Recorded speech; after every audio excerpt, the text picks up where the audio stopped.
everybody! How is everyone doing? I decided to do a little story time outside my house for a change instead of in my bedroom or wherever the hell I am in my house. So anyway, I decided to do a little story about how Nagi came out of the broom closet. Okay, I lived in Austin, Texas from 1999 to 2000 to 2001. Actually 2000. And then we moved. Honestly, the move was actually pretty much in my benefit. But in 99, I decided I was going to actually officially come out of my broom closet and tell my mom I'm a practicing Wiccan. Well, the reason why is in 98, when we first moved to Austin, I was actually talked to by a pagan, a Wiccan, and it was because she had seen me actually be very, very depressed. And depression for me was the fact that here I was, a senior, moving from Littleton, Colorado to Austin, Texas, to a very conservative part of Austin called Cedar Park. She was from France and worked for my dad's and her family worked for my dad's company. She and I hit it off, but she never really told me she was Wiccan until later on. We were sitting on the swings at a meetup, and I mean, swings are fun for me. I love them. Just the whole feeling of flying, that was basically what I liked. But she asked me a very interesting question, and she's like, do you pray every single day? And I go, yeah, I pray every single day that somebody would cure my learning disability. And she looked at me and she said, you don't need a cure. You're fine. You're cognitive, you're able to, you only have one weakness, and that's math, and you're not really a bad person. Don't you think you prayed enough? And I looked at her and I really didn't understand her question, because she was telling me that what I had been taught all my entire life, which my parents didn't even know that I was subsequently being harassed and harangued since elementary school about my learning disability, is I was taught that there was something wrong with me. And honestly, I was told all my life, from the time I was 6 years old all the way to now 18, that I was inferior to everybody else. I mean, Miss Lahane, oh my God, my former teacher, that lady was a bitch.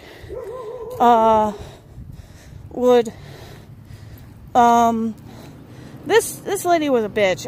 Total Bible thumping, hating, learning disabilities, anything that she disliked. I got my revenge for her very quickly later on. But there I was in Texas, hating my life. And finally, this girl I hardly knew, whose parents worked for the same company, took me aside and just said, maybe you don't need to pray anymore. And I sat there wondering maybe if she was right. And she was the one who turned me on to the book Modern Witchcraft Today by Scott Cunningham.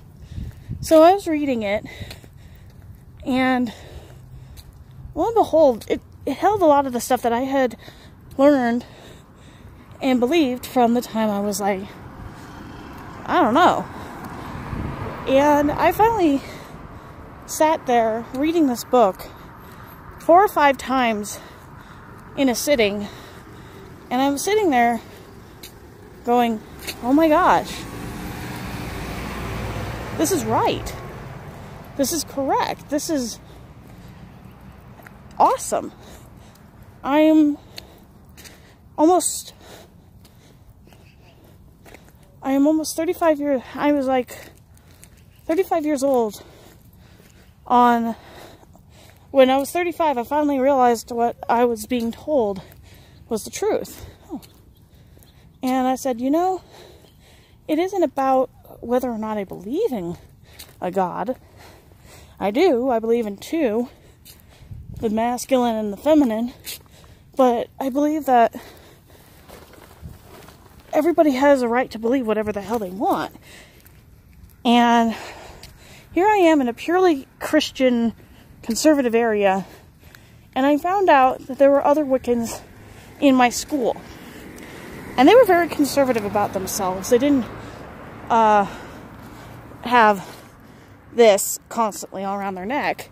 No, they had other ways of presenting who they are. And one of the ways, actually, worked to my advantage is some of them were into anime. So I would call my mom and say, hey, I'm going to Serenity's house for watching anime. Do you mind? And the whole time it's like, yeah, no mind. And it was a small Wiccan ritual, a cleansing, meditation ritual. We were just sitting around, and this is where I learned a very interesting technique that actually has made my life so much easier at times. It's called the white candle. Basically, you take a candle and you put it in a little stand and you light it. And you sit there telling the candle every single bad thing that you've ever been told before you light it. And you keep telling the candle everything that has been so negative to you. Everything.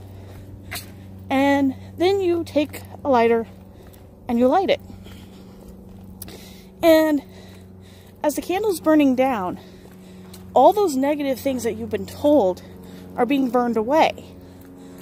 And you're sitting there looking at this candle, because you're supposed to look at it for about 4 or 5 minutes at a time, and you're like, huh. You start feeling loads better than you did before you set before this candle.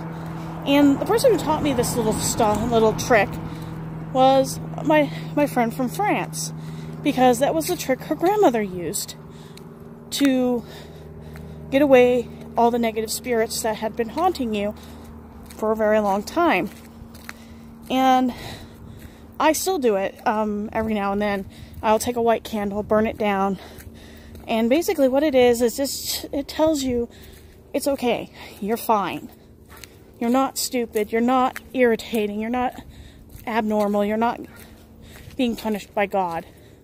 And people think that because you're Wiccan, people think that, oh, you're going to go to hell when you die. It's like, I don't think that's how it works. When I entered college, I was at Arapahoe Community College, which has a small following of pagans. One day, a group from Colorado Christian College came by, and I was looking at it, but nonchalantly, because my grandmother had wanted me to go to Oklahoma U, go to Central University, which was right next to her house. I mean, literally, it was within walking distance. You could probably walk up like 2 or 3 blocks if the weather wasn't so hot, and you could go to school. And yeah, she wanted me to go there. I mean, she tried to convince me to move in with her a couple times, and I really didn't want to, because that meant I had to go to church again, because the church she went to was an Anglican church. Now, let me tell you about the difference between Episcopal and an Anglican. Back in the late 90s, there was a huge breakup between the Anglican church and the Episcopal church. All because the Bishop of Canterbury nominated a new bishop. A new archbishop, actually. And this was, of course, an openly gay minister who worked all his life in charity. He never had a boyfriend, never did anything that warranted any police investigation whatsoever. This didn't sit well with the more conservative Anglican side of the church, and they basically broke off. The American Anglican Church is a lot more conservative than the church that is what I was raised into, which was an Episcopal church, which we had an openly gay minister who had a boyfriend, And his biggest thing was getting the children's choir up and started, because we hadn't had a children's choir in over 10 years. So you can understand his concern was not, his biggest concern was getting children to actually want to sing. He wasn't really interested in anything else. I mean, he was sitting in with the choir practice all the time, and he was always having fun with, I mean, he ordered pizza. He treated us pretty much like if he was our dad, he would be our secondary dad. Yeah, I was raised in an Episcopal church, which was really cool. And we were pretty okay with him being gay. We didn't really have much problems with it. None of the congregants ever had any problem with him being that way. So, when I moved to Texas, on the other hand, this is where the big sigh comes in. Okay, one, there was no Episcopal church within walking distance, or even within distance of us going. So my mom really didn't want to go. That, and it was hot. And the closest church was a really bad Bible church that was very Bible thumping. And of course, across from my college, Austin Community College, was a really stupid church that constantly contradicted everything that the school was teaching us. Or made fun of us. You can imagine. So yeah, I was in college and I didn't enjoy having day-to-day contact with these assholes who subsequently treated us like, well, tiny, insignificant children. This came to a head when I turned about let me see.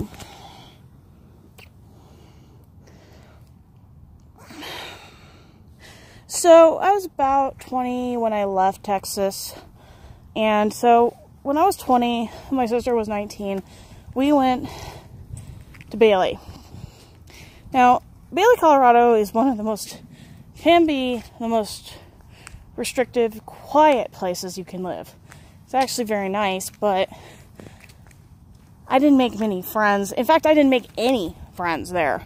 Here I was practicing practicing Wiccan, and then I found out that as I was going to Bailey Days, which was their annual festival, I found others. And I was invited. My mom was more than happy to go. Oh my gosh. She sat in on so many of our things and meditations. In fact, I think she was doing half of them with us, because she participated in some of the stuff. And she thought it was more interesting because she was Buddhist to an extent. My mom actually practiced a form of Buddhism, and she read a lot about the Eastern religions. She also read a lot about my religion in general, because she didn't really want to judge me for it. My mom's still slightly judgmental on my boyfriend, so don't even get me started. And we're sitting there having a conversation about what I'm doing with my life. Now, the priestess that was in charge, I don't remember her name exactly, was sitting there listening to my mom's argument about how she wished I was a little more upfront and honest with her about my life, instead of hiding half the time in my bedroom. And of course, the comment I got back was, "You're your own person. Your mom needs to stop living through you." My mom has always lived through me. That was the dumbest thing ever. My mom always brought up the fact I was in special ed, and always guilt-tripped me, no matter what I did, to say no. Hello, puppy dogs. Sorry. I have a tendency to talk to dogs. Hi. How are you? You two are goofy. Yeah. I have a tendency to talk to dogs as I walk by. Hello. Yeah, so I am a big animal lover, so if anyone ever sees, I would love to have a dog, but unfortunately I live with a person who is allergic to dogs, and in HOA that is a dog-free zone. You win some, you lose some. But to get back with the story about what happened to me, I moved out in 2001 in a little experiment I wanted to try my own. And I ended up meeting up with a couple friends of mine from Dakota Ridge, which was my old high school in Littleton. And we still talk about it. It was the most failed experiment we ever did. And her father actually wanted her to move out of his house and actually try to live on her own. And we tried. I hated it because I was often alone and working a dead-end job, working across the street from a college, taking part-time classes. And finally, when I actually had to break the lease and we left, my mom made me enroll full-time and helped me set up with scholarships and things like that. Basically, it was okay for the time being. And I ended up with my associates in general studies and working on a bachelor's of Asian studies. Quite frankly, if you're studying Asia, do yourself a favor and actually look at where your focus is. Because my focus wasn't in Japan, China, and all those normal places. My focus, believe it or not, was Laos, India, Nepal, Sri Lanka, and a couple other Asian countries. I think Bangladesh was one of them, where I was studying their politics and policies for international law. Yeah, very weird for a person with a learning disability to have such an interest in places like that. But I was interested, and I still am, in Asia, China, India, and South Korea. To be honest, Asia is very vast and amazing. Russia takes up about half of it, but honestly, I would love to just visit a couple of the countries that I had listed.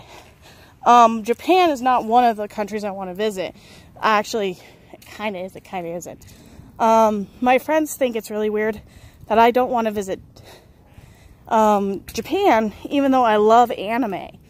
I love anime. I can't draw very well, but I can draw some mangaka type of characters. Mangaka for me, and that is the very basics. I can draw headshots.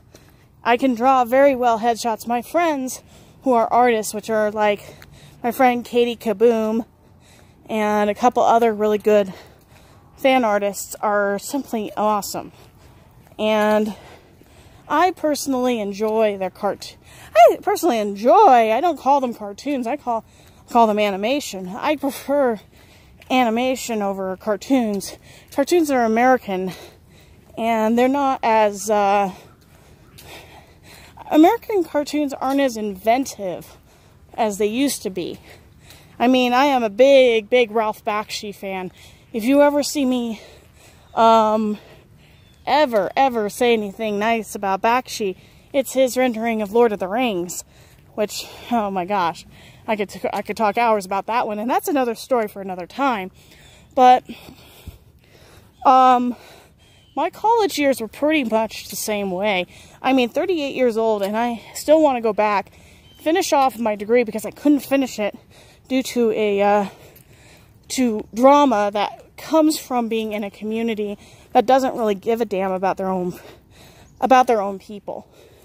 Now, this is where my story goes into a very interesting vent. This is my vent about it, but it's really not the community's fault that there are some people that are oftentimes using our community for very bad, nefarious things. And yes, I've been used, and yes, I've been wanting to do a cautionary story about this. And I guess I can share it now. I have a little more time, so here I go.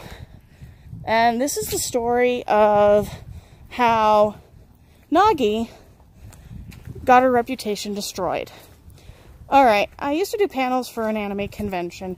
I will not name this anime convention because they're probably watching. So, I stopped.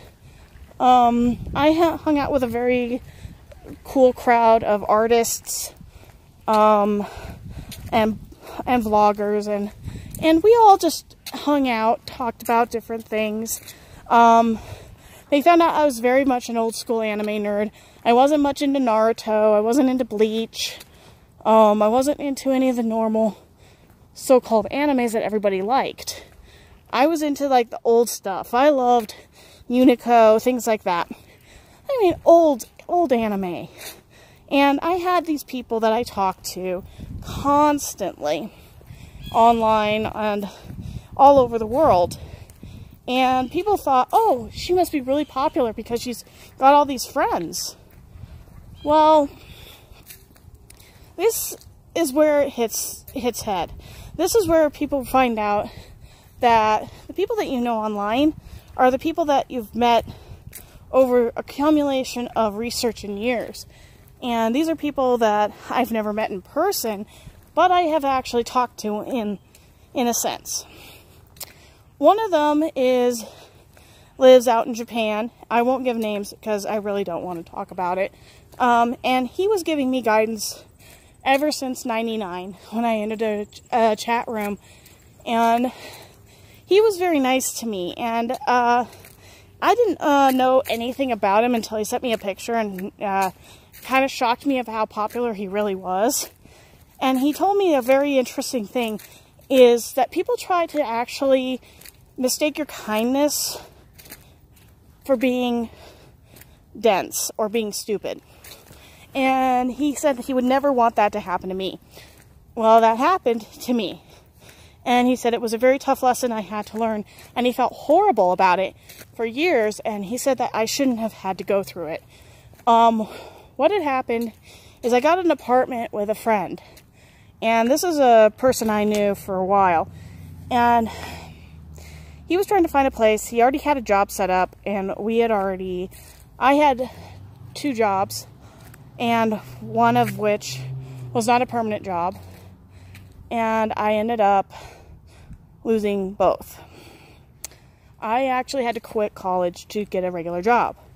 I wasn't happy about it. It put a lot of stress on me.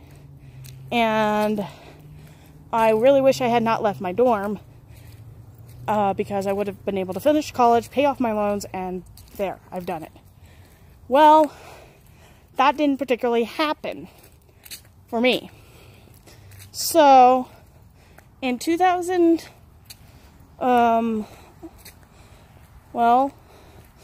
basically what happened was in 2009, a horrible drama unfolded where I had to evict said person.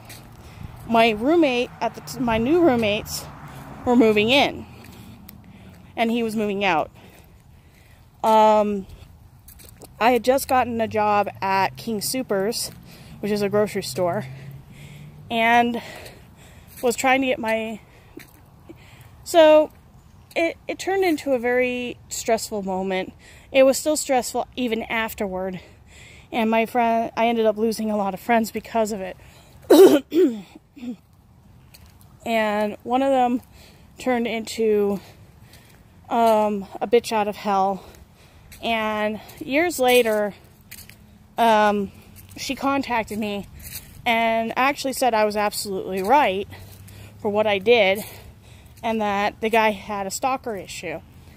Years later, I run into him again, and this was 2015, and he and I started talking about it, and he asked me how bad it really was, and I told him. And both of us came to the conclusion that we don't need to be friends with each other, but we'd still watch each other's backs. I'm still watching my back because my reputation as a panelist got shredded. My credibility got shredded. And my credit score went down the hill. So, in all, I felt like I was going through the worst moments of my life with my mom, my dad. And my dad and mom had to pick up the slack, and he had to pay the last month's of rent so that I could move into another apartment with two other friends who were having a similar situation where their roommate up and left. No word, nothing. Just up and left. And moved down to Dallas. Yeah. That was a situation I walked into. So, that was a pretty bad situation all in all. And these are two stories right now that you guys are now learning about. I'm not perfect. I am definitely not the perfect person. Lord and Lady know that I have tried my damnedest to be a good person. And I get so angry. And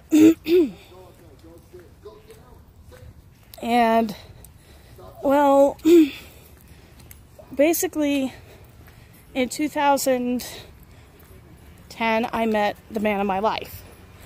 And this is from years of dating multiple different people and having a relationship with two very nice guys. One of which my fiance really wants to kill right now, so not in the literal sense, figuratively. And then the other one, who he's about a very funny story, is because he and I actually broke up on a mutual agreement because it was about his mom more than anything. But yeah, truthfully, if my former roommate didn't happen, I wouldn't have met the man I was going to marry in the first place. So, to the person known as Nogard Marith, if you are watching this, I want to thank you. You may have fucked up royal, but you fucked up in such a way that I got to meet the man I'm going to marry. And I don't know if you realize how grateful that is, because my boyfriend, Lee, is probably the most awesome, amazing man I have ever met. He is the most gentle. Oh, shush, you guys. You know I walk past here. But, oh, hi. Hi there, lassie. Sorry, collar. But I just can't believe it's been 10 years and I've been with this man 10 wonderful years, and my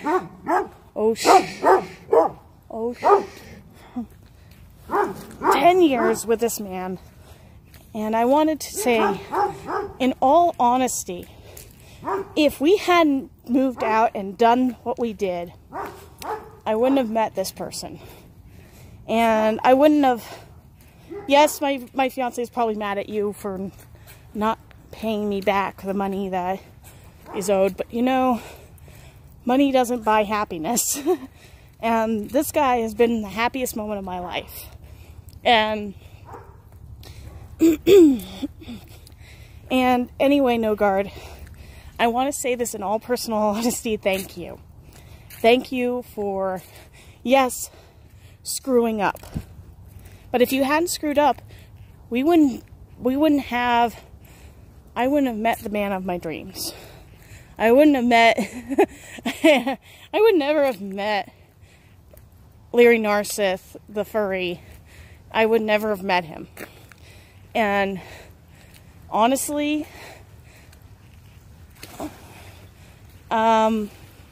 these last couple of years may have been utter hell for me sometimes, but meeting my boyfriend has been one of the greatest adventures ever, and it's all thanks to you. Honestly, I could never have done it without you. Because you were the one who pushed me out that door of my dorm and told me there was a wide world of people out here. For that, I am very thankful. And you're not a bad person, okay? There are people out there that are going to say that you did bad things to me. You said some bad things, but honestly, it pales in comparison to what you inadvertently did that got me to meet the man of my dreams, okay? So, I want to tell Nogard Marith thank you, because it isn't a hateful thank you. It isn't a deceitful, rude thank you. It is a thank you from the heart, because this is me in a nutshell. Is I can't stay mad at you. I can't stay mad at everybody. I can be mad at the girl in Parker who tried to declaw my cat. She was a pain in the ass. I can't be mad at the guy who stalked me online for years. That's another story I can tell you about cyber stalking and how to handle that. But what I can say is, if it wasn't for Nogard, I would never have met the man I was supposed to marry. And honestly, hindsight's 20/20, and yeah, my reputation is shot, but who needs a reputation when you got a guy who who needs a reputation when you have a guy who you can walk into a hotel with and you feel so relieved that he is standing right next to you as you get to your hotel room, and he's telling you, don't forget to ask for, or Mariah, don't forget your panels are at this time. Because honestly, that has been the most awesome person I have ever seen. So, in all, yes, Nogard Marith, yes, you probably deserve to pay, you do need to pay me back someday, but right now, please accept my thank yous. Because, honestly, I think it is past due that, yeah, you fucked up, you really fucked up, but in all honesty, this is coming from me, your friend. The person who wants to stay your friend at times. Who wants to stay your distance, too. Thank you. Very much. But yeah, I wanted to say that because it's actually true. He did screw up. He did do a lot of things I didn't agree with. But what can I say to people who are going through the same issue, that sometimes the most fucked up things happen for a reason, and this happened for a reason, and sure, my reputation in the Colorado anime community is destroyed, and nobody likes me, but I met the man who I want to marry, and I really love him, so I guess that is a bit of a win. It's a selfish win, but it's a win. But good things do happen after a bad situation, and I do want to say thanks to anyone who's listening or watching this and thinking I am the most self-centered, irritating person ever, but realize that I cared about a person so much so that, yes, I gave up my dorm and moved in with him, lost our jobs, had to go find new ones, had to take a Japanese language exam, which I flopped royally, went to Anime Expo at the same time, passed a test of wills, and met the man who changed my world for the better. So good things do happen. It just takes a lot of time and effort. So there are my 2 stories for today. Talk to you later.